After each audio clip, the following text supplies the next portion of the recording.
हौसला ही इंसान की सबसे बड़ी ताकत होती है और जो हौसला रखते हैं वही आगे बढ़कर अपने सपनों को पूरा करते हैं।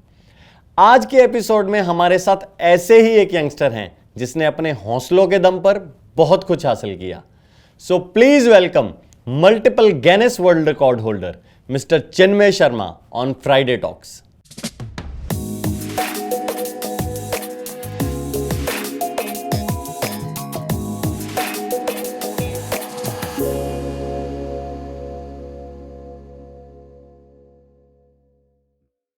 So we welcome Chinmay Sharma on Friday talks.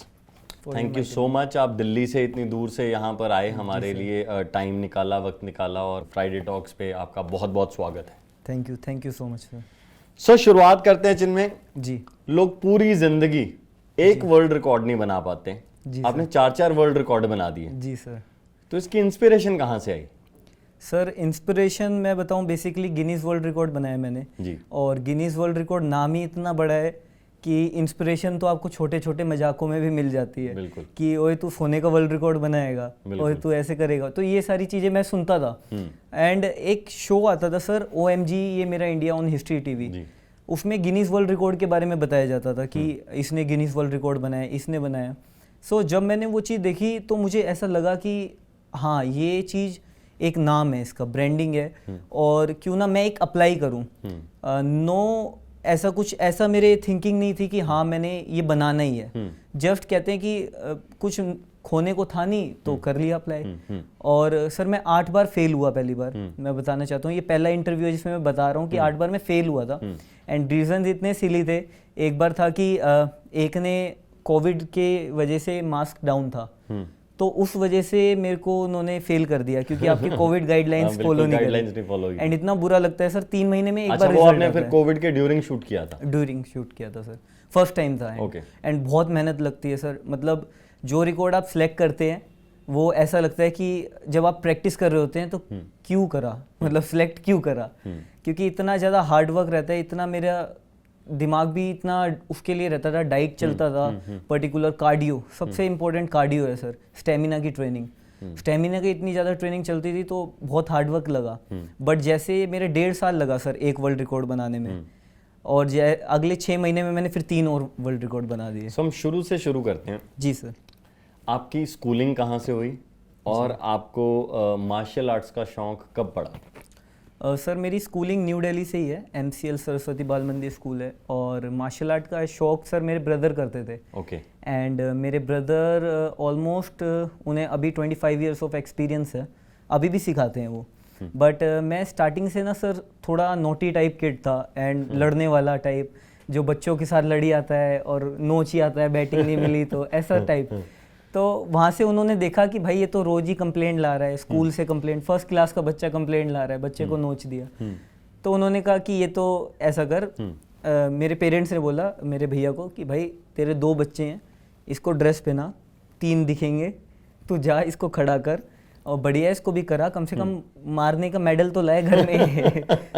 Martial arts में स्पेसिफिकली वेट के हिसाब से एंड एज होती है। Okay, and age also. So which are the categories in age जिसमें मार्शल आर्ट्स होती है? फर्स्टली अंडर 6 इयर्स होती है सर। अंडर 6 में एज होती है, वेट होता है। ओके। उसके बाद अंडर 11 इयर्स आती है। ओके। उसके बाद अंडर 14 इयर्स। ओके। कि 14 साल से नीचे के बच्चे जो होते हैं और 11 साल से ऊपर के बच्चे जो होते हैं। उसके बाद आती है अंडर 17 एंड देन अबव 17, कि जो 17 साल से जितने भी ऊपर हैं वो सारे एक ही कैटेगरी में होते हैं। देन उसने वेट वाइज डिवाइड करते हैं। ओके। सो पेरेंट्स का कैसा सपोर्ट रहा जब आपने डिसाइड किया कि मैं मार्शल आर्ट्स में जाऊंगा या स्पोर्ट्स में जाऊंगा? तो पेरेंट्स कितना सपोर्टिव थे? सर बहुत सपोर्टिव थे। सपोर्टिव इन द सेंस मैं ये नहीं कहूँगा कि ऐसा कुछ सपोर्ट रहा कि हाँ बहुत अच्छा कर रहा है, बट सपोर्ट ये था कि हाँ जो कर रहा है सही कर रहा है। मतलब कि स्पोर्ट्स में मैंने खुद पर्सनली अपने दोस्तों को देखा है, इतने सारे दोस्तों को देखा है कि उनके पेरेंट्स सपोर्ट नहीं करते। बिल्कुल। बहुत टैलेंटेड सर, और मैं ये फैक्ट ऑनेस्टली बताना चाहूँगा इस शो में कि मैंने मेरे से ज़्यादा टैलेंटेड लोग देखे हैं बट सफ़र यहीं कर जाते हैं कि पेरेंट्स सपोर्ट नहीं करते। बट मेरे पेरेंट्स का ये था कि कुछ अच्छा ही कर रहा है ना, जाके फिटनेस कर रहा है। उन्हें फाइटिंग मेडल से कोई लेना देना थी, उन्हें ये था फिटनेस कर रहा है, लड़का थोड़ा सा लीन है, ठीक है, अभी मोटा नहीं हो रहा, ये नहीं हो रहा, वो बिल्कुल बिल्कुल कि तो सही रास्ते सही पड़ा हुआ जगह है। कर रहा है। और लड़ता तो गुंडा ही बनता, तो गुंडे से बढ़िया है कि मार्शल आर्टिस्ट बन जाए। तो उनकी ऐसी थिंकिंग थी जो कि मेरे फेवर में ही चलेगी आफ्टर ऑल, कि हाँ सपोर्ट रहा। बाकी उसके बाद तो सर जब मेडल्स आते हैं तो सपोर्ट बन so what was your age when you started martial arts? Sir 5 years। अरे इतनी छोटी एज 5 years सर, मुझे अभी भी पता नहीं, बट मुझे हल्का हल्का याद है कि बस मैं किक उठाता था, वो मारना नहीं था, बस वो किक उठाना था। और उसके बाद फिर मेरा एक रूटीन सेटअप हो गया, फिर अब तक चल रहा है सर। सो जिस दौरान आपने वर्ल्ड रिकॉर्ड बनाया, जी वर्ल्ड रिकॉर्ड बनाना अपने आप में एक बहुत बड़ी बात है। जी सर। सेल्फ मोटिवेशन के लिए उस दौरान आप क्या सोचते थे, क्या करते थे कि आप खुद इतने मजबूत रहो कि आप वो चीज़ अचीव कर सको? सर फर्स्टली मैं बताऊं, वर्ल्ड रिकॉर्ड मैंने बनाया एल्बो स्ट्राइक का।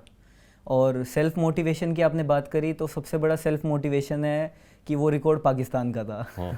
ओके। तो वो जो आप समझ रहे हैं, जो उसको फैमिली overcome कर रहे का, हो। हाँ जी, जो फैमिली का उसको मोटिवेशन मिलता था कि भाई कहीं भी हारो।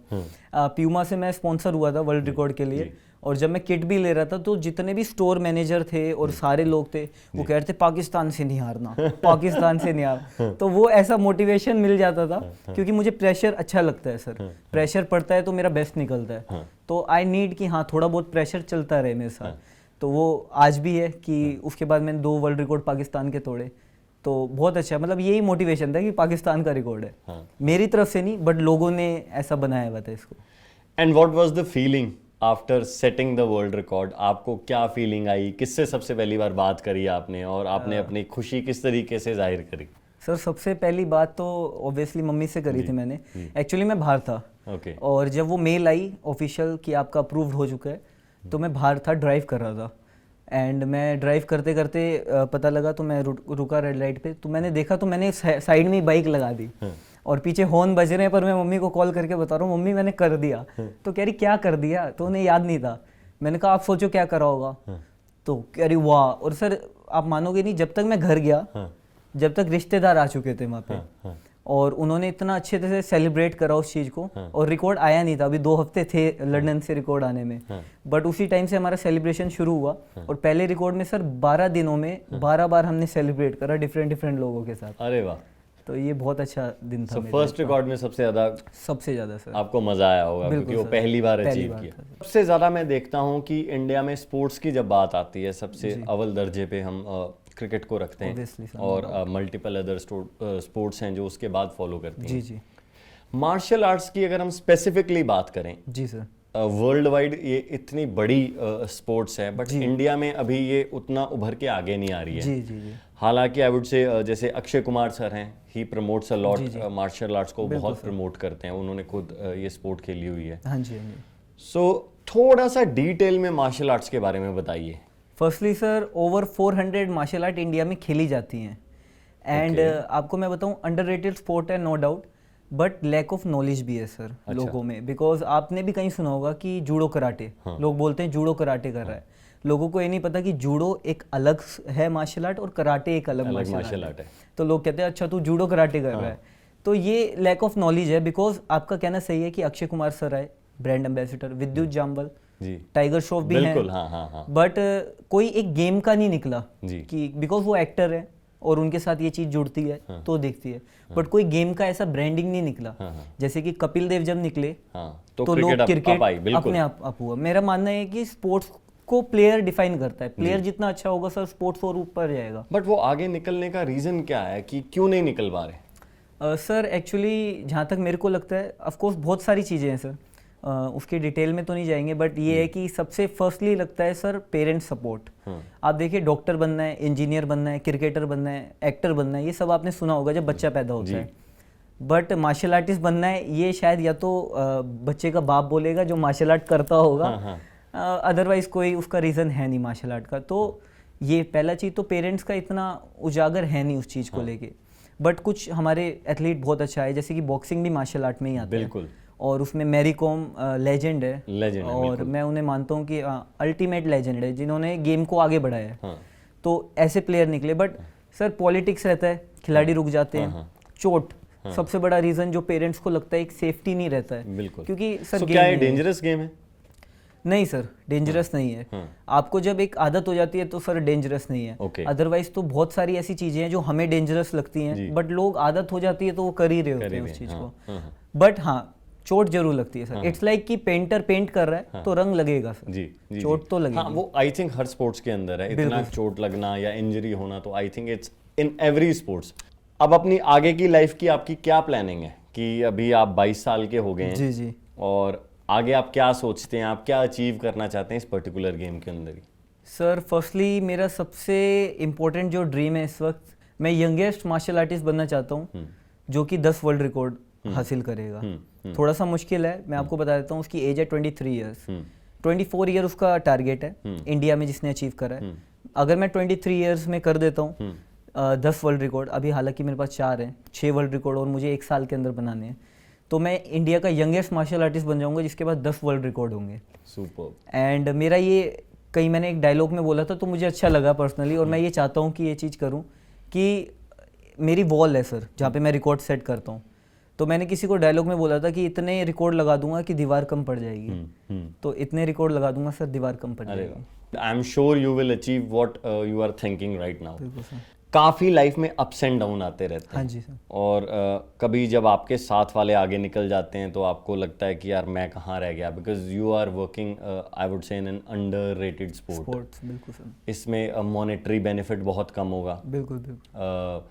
तो ये चीज़ें आपको अफेक्ट करती हैं? सर करती थी एक टाइम तक, बट चीज़ें मेरे साथ सर, मेरे लिए जो सक्सेस है वो एक इंसान के पर्टिकुलर चीज़ को लेके है। क्या बात है? लाइक अगर एक इंसान रिक्शा चलाता है और उसने ऑटो लिया है तो वो उसका सक्सेस है सर। वो उसमें वही फीलिंग करेगा जो एक्टर एक फिल्म साइन करके करता है। बिल्कुल। चाहे थोड़े लिमिट के लिए करे, बट वो फीलिंग करेगा सर, तो उसके लिए वो सक्सेस है। मार्शल आर्ट सर, मुझे पता है कि मार्शल आर्ट की लिमिटेशन क्या है, और मैं फैक्ट्स के लॉजिक्स को ध्यान में रख के चीज़ें करता हूँ। लाइक आई नो कि India is a cricket dominating sport, और आप चाहे कितना अच्छा कर लो, एक वो ब्रांडिंग जो है वो नहीं मिलती है मार्शल आर्ट में। बट सर इसका मतलब ये थोड़ी कि मार्शल आर्ट नहीं करेंगे हम। बिल्कुल। जिस चीज़ में मैं अच्छा हूँ मैं वो करूँगा सर। उसमें ब्रांडिंग नहीं है तो मैं बना दूंगा। बिल्कुल। मैं पहला बंदा बन जाऊँगा। तो मेरा माइंडसेट यही है सर, अभी तक किसी ने नहीं करा, मैं कर दूंगा। तांगसुडो में 1 साल पहले किसी ने वर्ल्ड रिकॉर्ड नहीं बनाया, मैंने बना दिया। अभी ब्रांडिंग किसी की नहीं है, मैं बन जाऊंगा सर। सो टांगसुडो, इसके बारे में कुछ एक्सप्लेन करो। Sir it's a Korean karate game, और इसकी फेडरेशन इंडिया में जो रन होती है, it's a ITF Tang Soo Do sports federation of India. Okay. जो कि is it government affiliated? No sir. Okay. It's a private वो, बट इसकी प्राइवेट बॉडी है। हाँ जी, ऑफ कोर्स। बट इसका स्कूल नेशनल गेम्स में रिकॉग्निशन है, जिसकी वजह से गवर्नमेंट टच हो जाती है। तो आपको गवर्नमेंट की तरफ से स्कॉलरशिप मिलती है। ओके। बट ये नहीं कह सकते कि पूरी गवर्नमेंट बॉडी इसमें इन्वॉल्व है, क्योंकि ये ओलंपिक स्पोर्ट नहीं है। हाँ। एंड सो इंडिया में गवर्नमेंट की एसोसिएशन के साथ कोई ऐसी बॉडी है जो कि मार्शल आर्ट्स को प्रमोट करती है? जी सर। इसके साथ साथ हमारी गेम चलती है स्के मार्शल आर्ट। ओके। इसके सिमिलर ही है, बट उसमें स्टिक यूज होती है।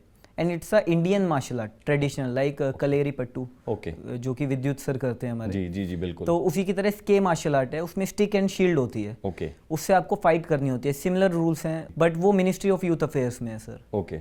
Sai, sports authority of India. जी जी, स्पोर्ट्स। एंड उसकी वजह से जो है पूरा उसमें गवर्नमेंट बॉडी इन्वॉल्व रहती है। आप नेशनल खेलेंगे तो भी स्कॉलरशिप है, स्टेट लेवल खेलेंगे तो भी स्कॉलरशिप। मतलब उसमें इन्वॉल्वमेंट ज़्यादा है। हाँ जी। ओके। गवर्नमेंट का आपको क्या लगता है कि कितना बड़ा रोल है किसी भी स्पोर्ट को आगे बढ़ाने के लिए?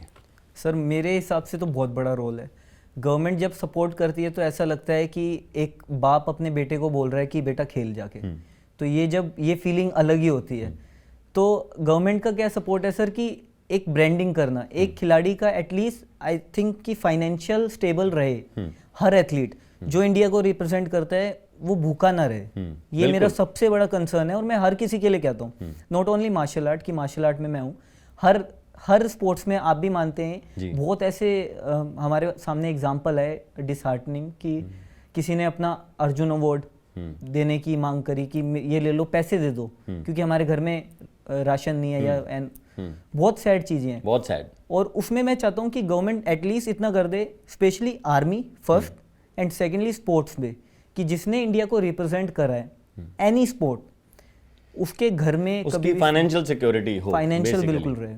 सो आप कह रहे थे अभी हमारी बैक स्टेज बात हो रही थी कि आप एक स्टूडियो भी चला रहे हो जो कि अब मल्टीपल फ्रेंचाइजी में आपका स्टूडियोज हो गए हैं, तो उसके बारे में कुछ बताओ। सर लीमा मार्शल आर्ट और हमारी वो स्टार्टिंग करी थी, जो उनके फाउंडर है मेरे ब्रदर है जी, उन्होंने एक पार्क में स्टार्ट करा था करना। और मैंने जैसे कि आपको बताया कि 2 बच्चे प्लस तीसरा मैं, तो एक तो उनका भाई हुआ, तो 2 बच्चों के साथ उन्होंने स्टार्ट करा था पार्क में एक जगह लेके। आज सर उनकी 13 ब्रांचेस हैं। मैं मेरी नहीं कहूँगा बिकॉज उनकी मेहनत ज़्यादा है। उन्होंने स्टार्टिंग में जब मैं खेल रहा था तो वो अर्न कर रहे थे हमारे घर के लिए, एक स्टेबल करने के लिए हमारे घर को, तो वहाँ वो स्टेबल हो रहा था घर, तो मेरा इंडिया की तरफ ध्यान जा रहा था। क्योंकि आधे स्पोर्ट्समैन सर स्टेबिलिटी में ही रह जाते हैं क्योंकि उन्हें फैमिली प्रॉब्लम्स पड़ जाती है, करना पड़ता है, जो कि लाजमी है चीज़ 100%। तो मैं कहता हूँ उनका बहुत बड़ा रोल रहा। और आज 13 ब्रांचेज हैं, ओवर 150 स्टूडेंट्स को तो मैं अब टीचिंग देता हूँ। Super, at the age of 22। At the age of 22। कमाल है। तो आपसे तो एज में बहुत सारे बड़े भी आपके स्टूडेंट होंगे। हाँ जी। और पैर छूते हैं सर तो थोड़ा सा अजीब लगता है, बट हाँ लगता है कि चलो अर्न कराए वो चीज़। तो जब आपने वर्ल्ड रिकॉर्ड बनाया जी, आपका वर्ल्ड रिकॉर्ड आपके पास आया जी, उसके बाद बाहर मीडिया का कैसा रिस्पांस रहा आपके उसमें, कितना सपोर्ट रहा जब वर्ल्ड रिकॉर्ड आया, उसको प्रमोट करने में कितनी दुनिया आगे आई, और आपके आसपास वाले दोस्तों ने कितना आपकी सपोर्ट करी? सर आसपास वालों के लिए तो फर्स्टली मैं ये बोलूँगा कि मेरे पास जितने भी लोग रहते हैं जी, टचवुड अच्छे ही रहते हैं। हाँ। मेरे पास अच्छे ही रहते हैं। हाँ। जैसे कि मैं यहाँ पे भी आया तो पंजाब जैसे आया तो मेरे दीदी और जीजा जी ने कहा कि नहीं तू वहाँ नहीं रहेगा, घर पे रहेगा हमारे जी। तो जितने भी दिन रहना है घर पे रहे, तो वहाँ पे सपोर्ट रहता है। आप मिले बाकी सारे लोग, तो मुझे सपोर्टिव लोग तो बहुत मिले हैं। हाँ। रही बात कि हाँ मीडिया की, सर वो प्रोफेशनल चीज़ है, उसमें अगर आप इमोशन ढूंढोगे तो वो तो बेकार चीज़ है। उन्हें कहीं ना कहीं जैसे कि मेरी बैक इंजरी हुई, देन मैंने वर्ल्ड रिकॉर्ड तोड़ा, प्लस पाकिस्तान का जो था कि पाकिस्तान का रिकॉर्ड इंडिया ने तोड़ा, तो बेसिक हाईलाइट उनकी ये थी कि पाकिस्तान का रिकॉर्ड इंडिया ने तोड़ा, बिल्कुल, जिस पे न्यूज़ मतलब रन करेगी। अब वो चिन्मय शर्मा आ गया तो ये अच्छी चीज़ रही उसमें। So lot of youngsters are spoiling their time. जी जी। How do you motivate yourself and how you want to tell the audience, जो हमारे स्टूडेंट्स या जो बच्चे जो कुछ करना चाहते हैं देख रहे हैं, उनके लिए आप कोई ऐसी 3 नसीहतें क्या देनी चाहोगे कि वो फॉलो करें, और जो आपने फॉलो करी और आपने कुछ अचीव किया उसके साथ?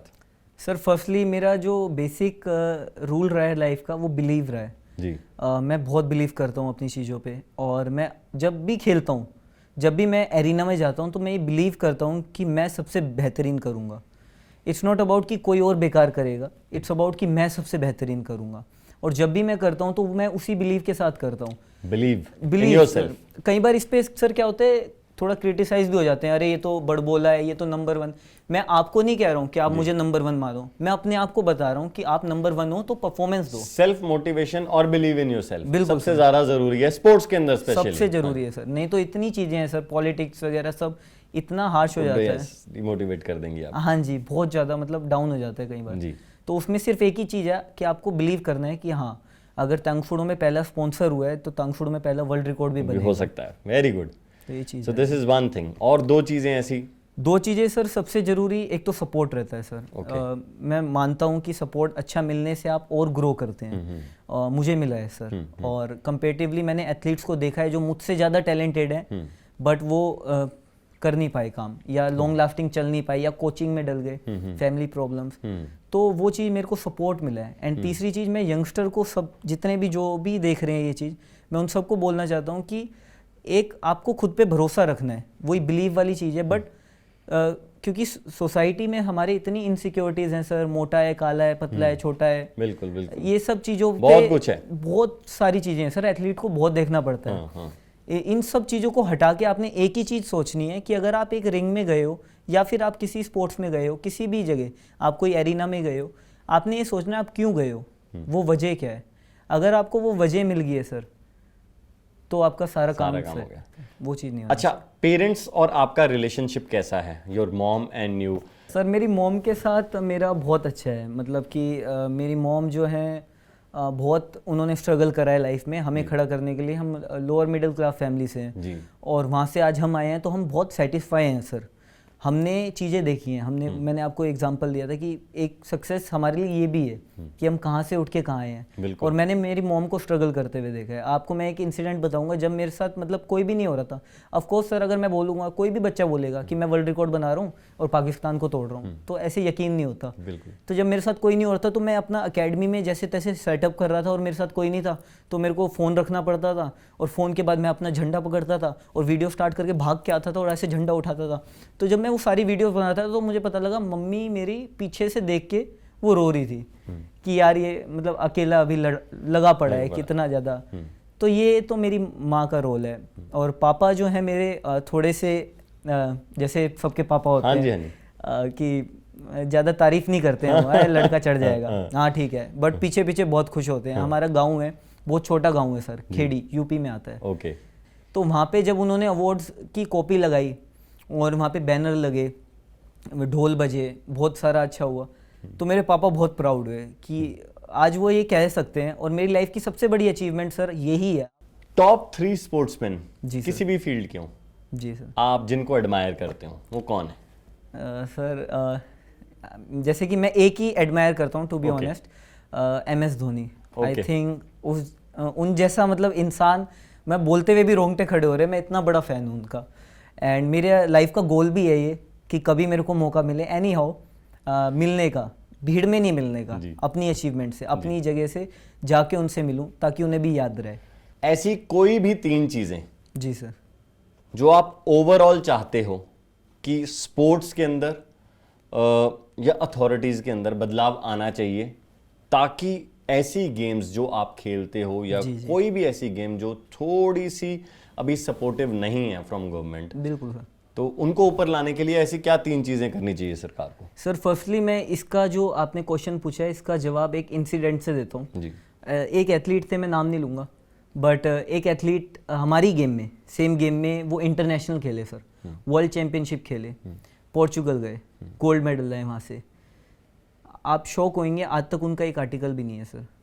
वो एथलीट कहाँ है, शायद मैं भी नाम भूल रहा हूँ इसलिए ना ले रहा हूँ, वो एक भी आर्टिकल उनका नहीं है। एंड अब आप और शौक होंगे कि उनके पास उसका सर्टिफिकेट भी नहीं है, सिर्फ एक गोल्ड मेडल है जो वो पोर्चुगल जाके, उनके फादर ने around I think if I am not wrong 2 lakh के समथिंग रुपए दिए थे इंटरनेशनल खेलने के। हम पे नहीं थे तो हम गए नहीं, तो हमारे इतना दुख नहीं है कि नहीं गए हम, उन्होंने पैसे दिए, वो गया, एथलीट अच्छा खेला। अच्छा कुछ लोग बोलेंगे कि पैसे दे के गया, नहीं, वो मेहनती एथलीट था, पैसे देने पड़ते हैं बिकॉज फेडरेशन पे पैसे नहीं है। ये क्रिकेट नहीं है कि आपका IPL आधा शिफ्ट करके UAE हो जाए, आपका ट्रैवल भी वो देखेंगे, उसके बाद आपको वो पर डे पैसे भी देंगे, हाँ जी, या आपको फी भी मिलेगी। बिल्कुल सर। सो ये इस पे थोड़ा सा और एक्सप्लेन करो कि ये ऐसा क्यों है, फेडरेशन अभी तक इस तरीके से स्टैंड क्यों नहीं कर पाई है कि यहाँ उनके पास फंड्स हों to send their sportsman at least to play if not the fee. Sir इसमें थोड़ी सी क्रैब मेंटेलिटी है जी, आपस में लड़ते हैं सर, मुझे नहीं समझ आता ये क्यों होता है। अगर आप फेडरेशन हो, ठीक है, नोक झोंक चलती है, बट आप 5 के पास पावर है और आप आपस में ही लड़ रहे हो, तो इससे किसी का खराब नहीं होगा, सिर्फ एथलीट खराब होगा सर। कॉम्पिटिशन्स कैंसिल होंगे। मैं नेपाल जाने वाला था, कैंसिल हो गया सर। जो पैसे दिए वो रिफंड भी ऐसे आए, थोड़ा थोड़ा टाइम बाद आए। और जगह जाने वाले थे, कैंसिल हो गए टूर्नामेंट, फिर कोविड पड़ गया, उसके बाद कोई इंटरनेशनल अब तक अफोर्ड ही नहीं कर पाए फेडरेशन। तो इसके लिए सर ग्रो तो करना पड़ेगा, ब्रांडिंग करते ही नहीं है सर। जैसे कि मैंने आपको बताया, अगर एक आर्टिकल भी नहीं है आपका तो कैसे आप बताओगे सर? आज वो एथलीट कहाँ है, क्यों नहीं उसके बारे में कोई बात करता? फेडरेशन के लिए तो वर्ल्ड चैंपियनशिप है, अब तांगफुडो के एक स्टेट लेवल में बता देंगे ये वर्ल्ड चैंपियन है। स्टेट लेवल में कितने बच्चे आते हैं? बिल्कुल सही कह रहे हो। आज मैं यहाँ पे आया हूँ, आप सपोर्ट दिखा रहे हैं, लोगों को पता लग रहा है, गेम पता लग रहा है सर, ब्रांड बन रहा है, ऐसे ही ब्रांड बनते हैं सर। बिल्कुल। तो फेडरेशन का वो रोल रहा ही नहीं है sir. So thank you so much Chinmay इस शो पे आने के लिए। It's been pleasure. आपके यहाँ आके हमारे शो की शोभा और बढ़ गई और मैं चाहूँगा कि आप हर वो चीज़ अचीव करें जो आप सोच रहे हैं। Thank you sir. बहुत बहुत मुबारकबाद आपको जो आपने अचीव किया है, और आगे जर्नी आपकी भी बहुत लंबी है, आप बहुत आगे जाएंगे। Thank you sir. और मैं भी आपको स्पेशली ये चीज़ कहना चाहूँगा आउट ऑफ द कॉन्टेक्स्ट कि आप बहुत अच्छा काम कर रहे हैं सर। स्पोर्ट्स एथलीट को इंसान पूछ लेता है तो उन्हें बहुत अच्छा लगता है सर, तो आप वो पूछ रहे हैं। और ये पूछना एक मरहम की तरह है। जो एथलीट इंजर्ड, यहाँ से नहीं, फिजिकली नहीं, मेंटली इंजर्ड रहते हैं, उन पे आप मरहम का काम कर रहे हैं सर। आप प्लीज़ ये कंटिन्यू रखिए। हमारे ये टॉक शो का मकसद ही ये है कि जो यंगस्टर्स हैं जी जी उनको उन लोगों के सामने लाया जाए जो एक्चुअल में लाइफ में कुछ मेहनत करते हैं और अचीव करते हैं, और हर सफियर की। जी जी जी। So everybody, that was Chinmay Sharma, world record holder, Guinness book of world record में जिन्होंने अपना 4 बार नाम दर्ज किया है, और 22 साल के इतने मोटिवेटेड खिलाड़ी हैं, एंड हमें इतना मज़ा आया उनसे बात करके, एंड आप सबके लिए भी एक इंस्पिरेशन है कि इतनी कम एज में इतना ज़्यादा फोकस कैसे होना चाहिए। Thank you sir, thank you. So thank you very much everybody. See you next Friday at Friday Talks. Till that, stay tuned.